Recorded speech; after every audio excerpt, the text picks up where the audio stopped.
Her pantyhose and nose running her mind racing, her innocence easy to behold, once golden, now taken, stolen. She walks in holding her shirt down to where her skirt once lived. She's holding back anger, back pain, back tears. Others are pacing or impatiently waiting in line to complain, to report petty crimes. They look, they doubt, they leer, they sneer. Finally, an officer comes out, comes over, comes near, leans in, comes closer and says, "So what brings you here?" And through clenched teeth, tears, and mascara smears, bald fists, ripped lips, and a torn soul, she looks at him and says slowly, "I have been raped." And he turns his head to an angle. He looks from her foot to her ankle, to her thigh, to her breast, to her chest, mentally undressing and re-raping her with his eyes. Then he begins to berate in her anger. He says, "Was it a stranger? Or were you on a date? What kind of shirt did you have on? Was your skirt short or long? Did you flirt, play along? Did you tease, lead him on? Were you on the make?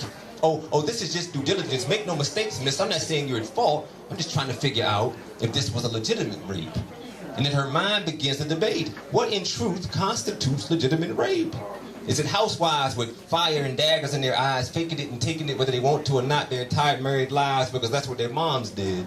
Is it forgotten little kids on milk cartons that you'll never know, snatched from their homes, bus terminals, Skid Row, and sold as sex slaves in the home of the brave, Brazil, Negril, Russia, Mexico? Or is it the plight of the Native American and Australian Aboriginal in a fight in the place they call home with no place to call home, just the sight of blight and disease, blankets filled with pox to rock their young to sleep, memories of Pine Ridge, Hawkesbury, me at Wounded Knee? Or is it preachers and priests that take liberties with the least of these? Snakes that slakes their desires with the boys' choir, beware the mitre and the muscle tee.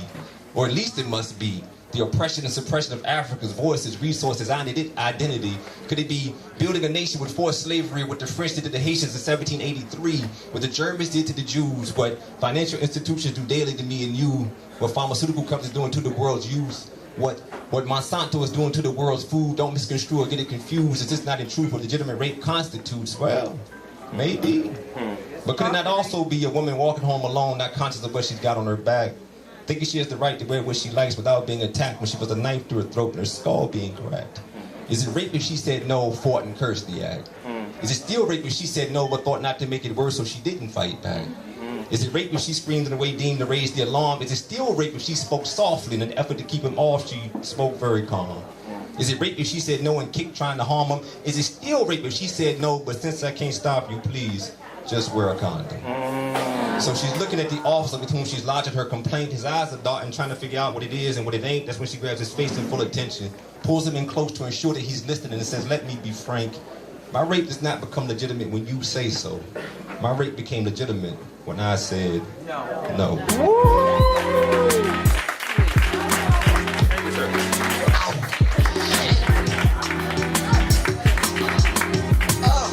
It's hot in here.